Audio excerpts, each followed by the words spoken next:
Welcome to the Tech Blog Writer Podcast, your guide to future tech trends and innovation in a language you understand. Now, over to your host, Neil Hughes. Welcome back to the Tech Blog Writer Podcast. Now, I love how technology brings people together, but also how it also removes some of those awkward moments that we all go through every day, and those hidden rules in society that nobody talks about. For example, imagine walking into a restaurant where you're given a wine list by a young server who, through no fault of their own, is not an expert on wine. You then select a bottle which in most cases, let's be honest, involves a little bit of guesswork. And through not wanting to appear too cheap, you probably select a mid-range bottle. Now this is followed by an amusing moment where you sit there awkwardly and pretend to sip wine like you're some kind of connoisseur and nod your head with a certain amount of acceptance that your expertise once again picked the right bottle of wine from a long list of bottles. Now we all know that this process has elements of BS, but for a few moments we all play the game and we don't question any aspect of it at all. But I want you to try and imagine another scenario where it completely removes out-of-date wine lists and staff and guests with limited wine education all from the equation and uses technology to bring that wine list to life and show the story behind the bottle. This is exactly what tonight's guest is doing with CorkGuru. So buckle up and hold on tight as I beam your ears all the way to Pittsburgh, Pennsylvania, so we can speak with Danielle Gillespie from CorkGuru. So a massive warm welcome to the show. Can you tell the listeners a little about who you are and what you do? Sure. First, I'd like to say thanks for inviting me on this show. I have been listening to your podcast. I really love it. And I especially love your tagline about tech is best when it brings people together.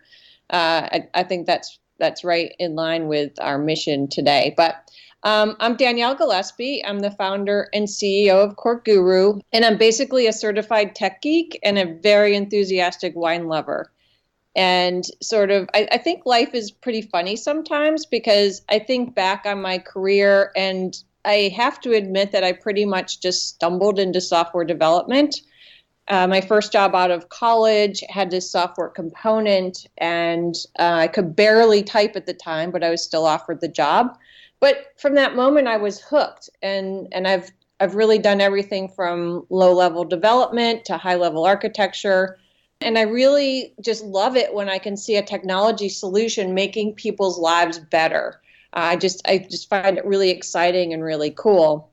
And my wine-loving journey has started and been going on for almost as long as my professional career. That started when I was working for a small company in Boston. And they sent me to Europe to teach a class, and I was able to travel through the Loire region and had a chance to try some really exciting, cool wines.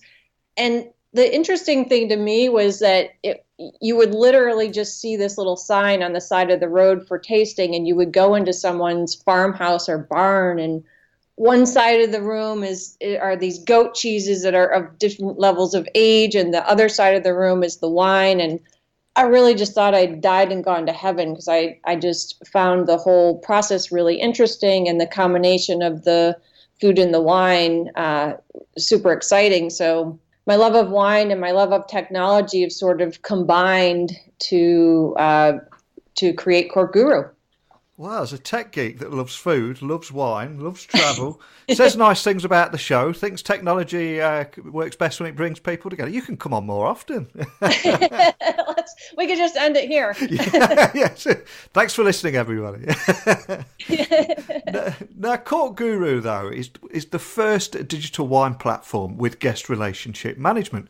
But can you just set the scene a little and offer an overview of exactly what CorkGuru is and also what makes it unique from other solutions out there? Yeah, sure. I personally love this wine and dine experience. I just think it's a great chance to unplug, catch up with friends and family, and just kind of generally relax. I think it could be a very creative experience. It could be lighthearted, it could be, serious. As I set out on this mission, I really want everyone to love wine and to love these wine and dine experiences. But what I noticed was that when the wine menu comes around, people freeze up. They don't want to look dumb or cheap. And there isn't always a lot of information about wine, a lot of good information. And I mean, it's funny because a lot of times I would actually be getting text messages and phone calls from friends who are either trying to pick a bottle of wine for dinner, bring a bottle of wine as a gift, or literally sometimes in a restaurant trying to figure out what to order. So we sort of started, thinking like, okay, this is an area where technology could really help people and help, provide a pretty good solution. So as we started thinking about delivering these great experiences to guests, we realized that restaurants weren't always leveraging their wine program, which is an asset that they already have, but they weren't using that wine program for increased profitability. So we developed CorkGuru, which, as you said, is a digital wine marketing platform. We're focused on guest relationship management. And that's basically, it's just a fancy way to say we're allowing restaurants to connect with guests before, during, and after the meal. So just because you have a restaurant experience, it doesn't mean that it has to end when you leave the restaurant. So traditionally, you think about, you walk into a restaurant, you're handed a paper wine menu, you order a bottle of wine, and that's the end of the experience.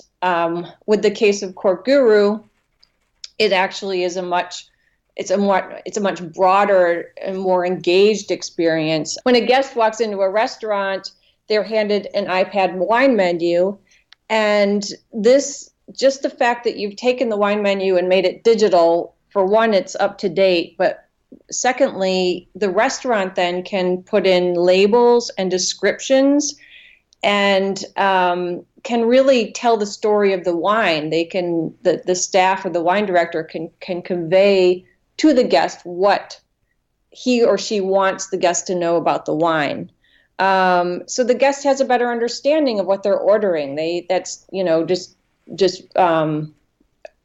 better than paper, where paper can just give you the names of the wine. Now you have a description and a picture. And the second part of our product is the part that really kind of sets us apart from our competition, and it's a mobile guest app. So it's a discovery tool for guests to find great wine, but it also allows the restaurant to reach out to a guest in a highly targeted and timely fashion.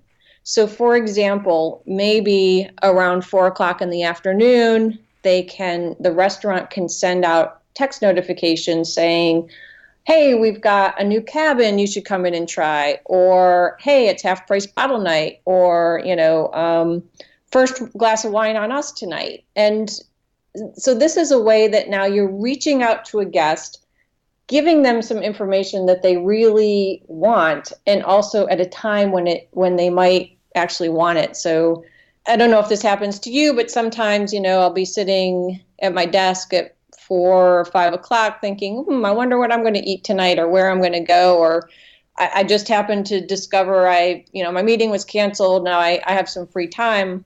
I get that same feeling when I'm inside the meeting.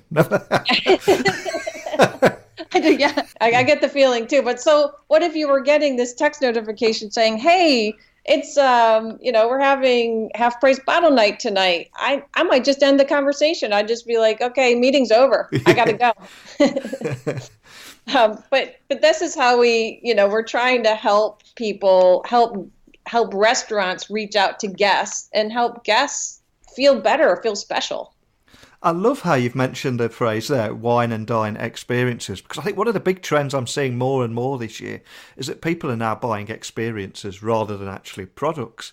I mean, can you tell me how you're actually upgrading that traditional paper wine list and introducing the iPad and actually helping making it memorable and helping create memorable wine and dine? I kind of mentioned this ability to put a picture and a description about a wine on the digital wine list. There's actually a lot of science around people choosing wine, or people choosing anything really, but in this case, choosing wine. And honestly, for me, I kind of thought it was just a lot of kind of marketing hooey, like these are just people that are trying to, you need to market your wine, blah, blah, blah.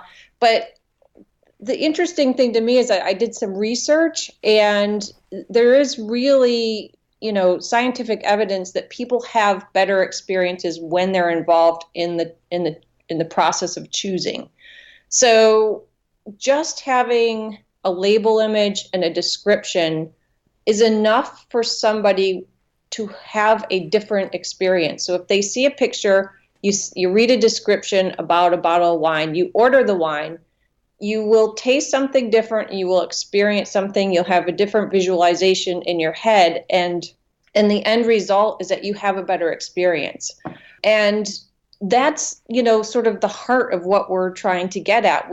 A lot of people, I don't know, I have some friends that are embarrassed to admit this, but they admit it anyway, that they will pick wine based on the label. And my point is, I don't care how you pick that wine, because if you're happy with your choice, then that's the goal, right? So you like the way the label looks, you pick the wine and you feel good, fantastic, right? I don't care how someone chooses. I just want to provide people with the tools that they need that resonate with them so that they can pick a wine and feel really good about it. So this is how just these descriptions, these label images, and maybe the wine director saying something special about this wine. This one's my favorite wine this week, or, this one's, I'm really kind of geeking out on this particular grape.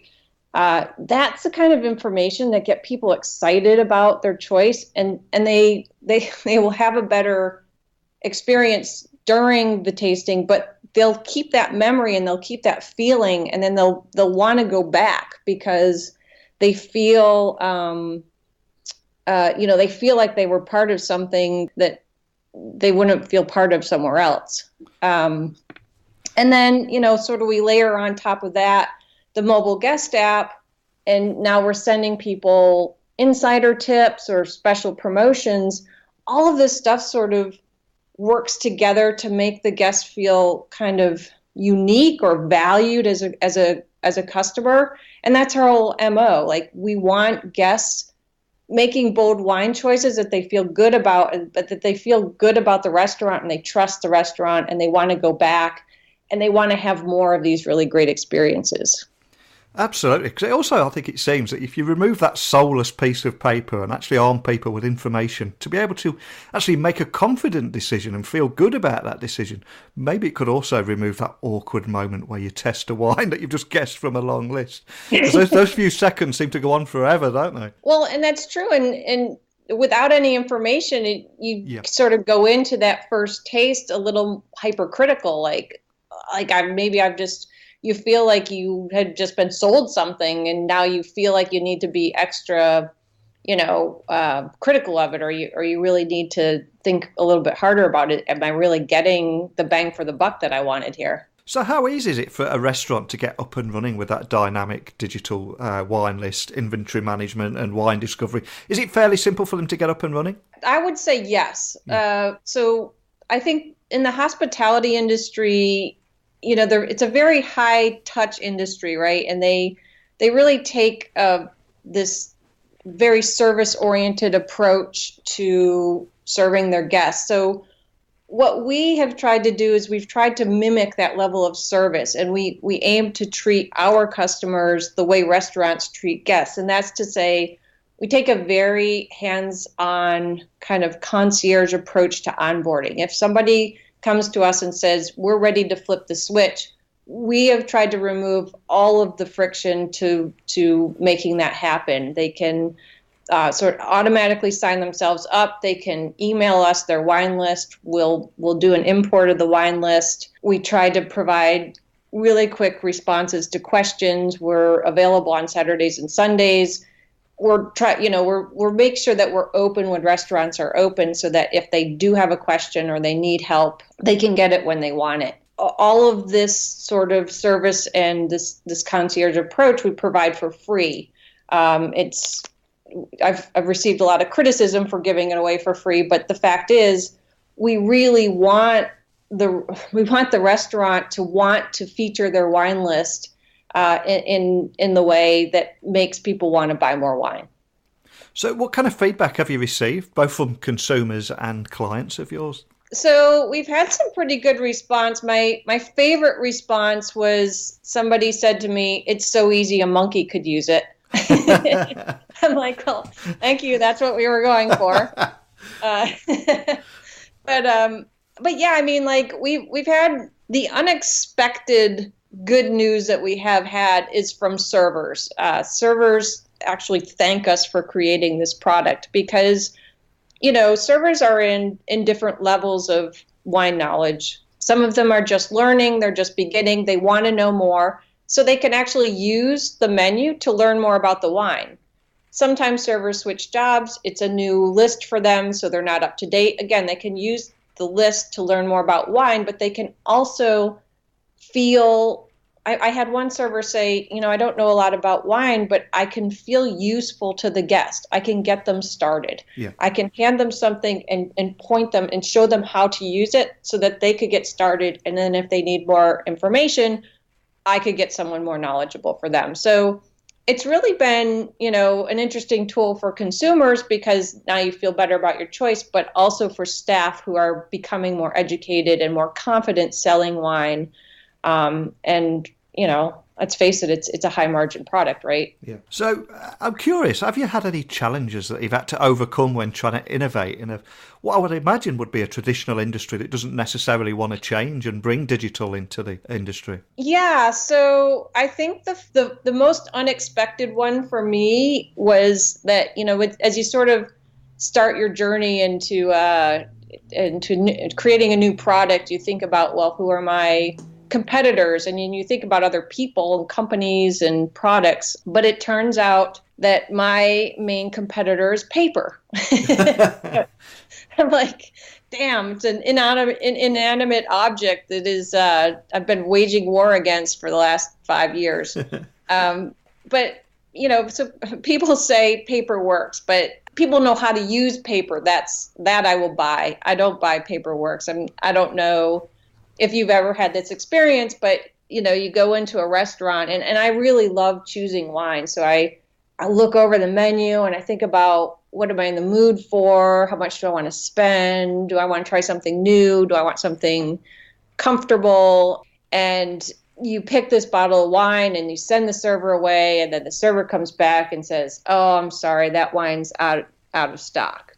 And you have to start this whole process over, and I really just wanted a drink, right? Yeah. So I think that's one of the things about paper is that it just wastes servers' time. It frustrates guests, and then they end up with something safe, a safe glass of wine, and that's the end of it. But we've really had to sort of educate the wine industry, the restaurant hospitality industry about what does this mean? Forget about wasting the server's time, but how much more wine could you be selling if you went to digital? I mean, you were talking about 1 or 2 more bottles a month in order to pay for the service, but now you've got these happy guests and sort of these intangible return on investment, people coming back more often, people spending a little more money, people telling their friends. So that's been a little bit challenging in terms of just trying to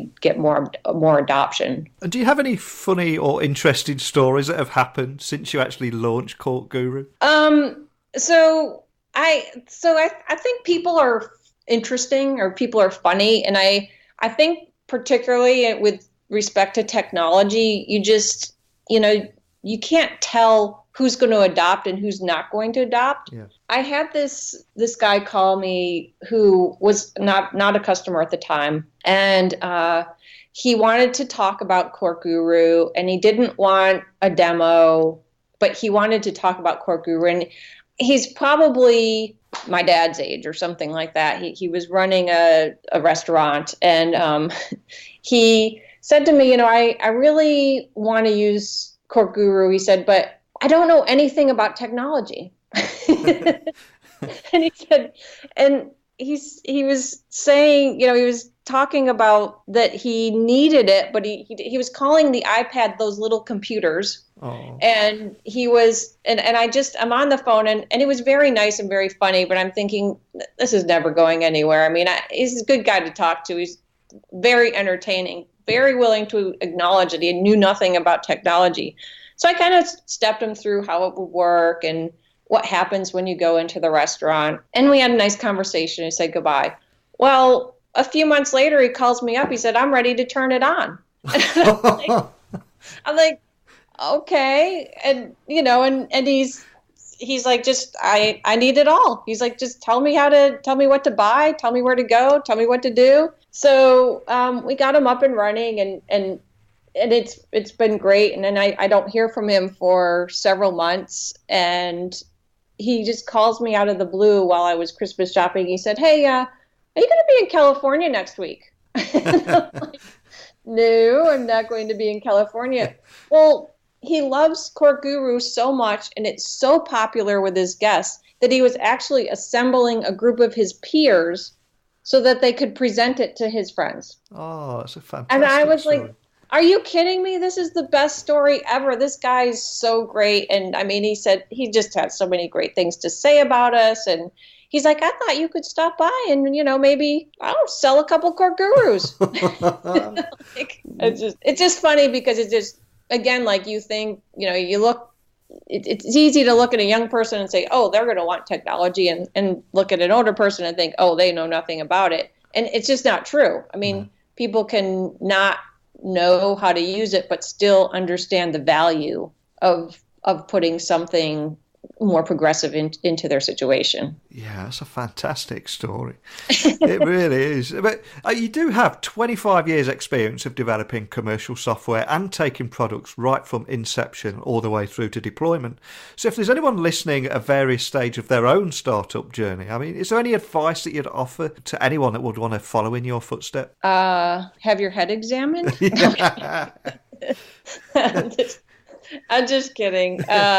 No, not really. But anyway, yeah, I mean, I think the advice that I sort of follow and I give my kids is, and I think it applies to anybody, is just work hard, make friends, ask for help, repeat. Because, I've always worked really hard at whatever I'm doing in life, because somehow inherently I knew that if I work hard, that when I get to my next juncture, I will have choices. And I think that the power of having choices is undervalued. I think that anytime that you can, if you need to make a change and you can choose between two or more different paths, you're going to feel much better about the choices that you make. And, I really try to make sure that I'm leaving options for myself. And I think anybody can do that just by working hard.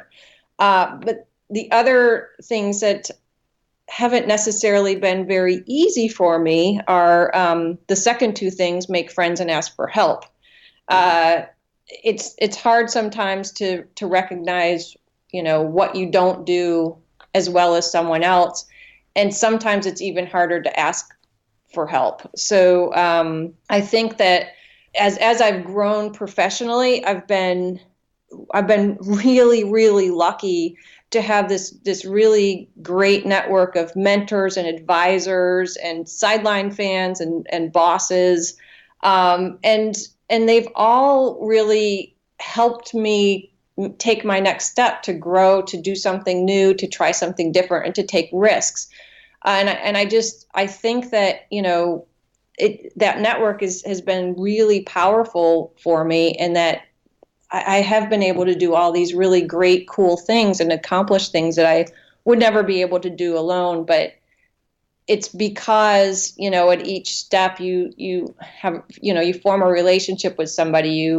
Even if you're just joking or telling stories to each other, it's just a way to start a relationship that you could be mutually beneficial. So I try my best to help whoever needs help now, and I'm still receiving help, and I've received a lot of great help in the past. So I just say, get out there and mix it up. Yeah, absolutely. Excellent advice. So what's next for CorkGuru? I mean, what's your grand vision? So I think sometimes technology gets a bad rap. So it's important for us to say that our goal is to be able to use the technology in an engaging way and as an interactive tool. Like CorkGuru is meant to start a conversation about wine between the guest and the restaurant. And that can start before they're at the restaurant or during the restaurant visit, after they leave. But our goal is to continue to sort of evolve this guest experience, to be able to use the technology. There's a lot of cool stuff happening out there. There's a lot of data available. There's some insights that can be gleaned from buying habits or from viewing habits. And all of this stuff, I think, can be used not in a robotic way, but in a very human, interactive way to make exploration more fun, to make you feel better about trying something new, to drink boldly. So I think that as we continue to grow, what we're going to try and do is to make this guest experience and make this CorkGuru just a way to become more involved in this sort of wine industry, this wine mind hive, and be able to make better choices that are more fun and bolder. I'm sure you've made a few people listening quite thirsty now, especially because we're approaching wine o'clock. But before I let you go, can you remind the listeners of where they can find you online, or maybe contact a member of your team if they've got any questions at all about CorkGuru after our conversation today? Yeah, sure. So our website is corkguru.com, CorkGuru.com. We have contact us pages on there. The easiest way would just be send a contact page to us. I am on LinkedIn. Our company's on LinkedIn. Our company's on Facebook, Instagram, Twitter. We have info at CorkGuru, sales at CorkGuru. I mean, there's any method will get back to me or will get to one of our team members. And we love talking about wine. We love talking about technology. So I would invite people to reach out, let us know what they're thinking. Excellent. Well, I'll put those links to all your social channels as well on the show notes to the show, just so anyone listening can find you nice and easy. But I love how you're actually using technology to create better wine and dine experiences. But one thing that really, surprised me a little bit from hearing you talk there was it's something I would never have thought of. That it's actually equally as useful for the servers and actually being able to educate staff to feel much more comfortable, as well as it's not just for the consumers, is it? And I think it's a fantastic thing. So a big thank you for coming on and opening my eyes to that today. Yeah, sure. It was awesome. Thanks so much. I love how adding a little technology can actually help restaurants, country clubs and wine retail to bring their wine programs into the 21st century, and how it's actually making a big difference in ways that servers can speak to their guests with greater confidence. And ultimately, this all leads to memorable wine and dine experiences, all through making a few little tweaks. But for me, it's also how CorkGuru are finding and driving innovation that eliminates the frustration of those out-of-date wine lists, staff and guests with limited education, and everybody is just winging it and hoping for the best. Like I said at the beginning of the show, so many people walk into restaurants and everyone plays along in that game and nobody says, hang on a minute, this system doesn't work. But Danielle and CorkGuru are doing just that. So I hope you enjoyed today's show as much as I did, but I'd love to hear any stories that you'd like to share. Do you have one of those, would you like to see the wine list moment, or would Sir or Madam like to test the wine? I'm sure you're going to have more than a few stories out there and I want to hear them. So remember, you can tweet me at Neil C. Hughes, email me techblogwriter.co.uk, or drop by my website techblogwriter.co.uk, where you can find more information on today's guest and every episode we've recorded. And now we've blasted past 500 episodes. But all this talk of wine's got me feeling a little bit thirsty, especially as we're approaching wine o'clock. So I'm going to grab my evening meal now, which might consist of liver, fava beans and a nice Chianti. Sorry, I can't help myself. Too many movie references again. Thank you for putting up with me in my silly ways. Thanks for listening to the show. And until next time, don't be a stranger. Thanks for listening to the Tech Blog Writer Podcast. Until next time, remember, technology is best when it brings people together.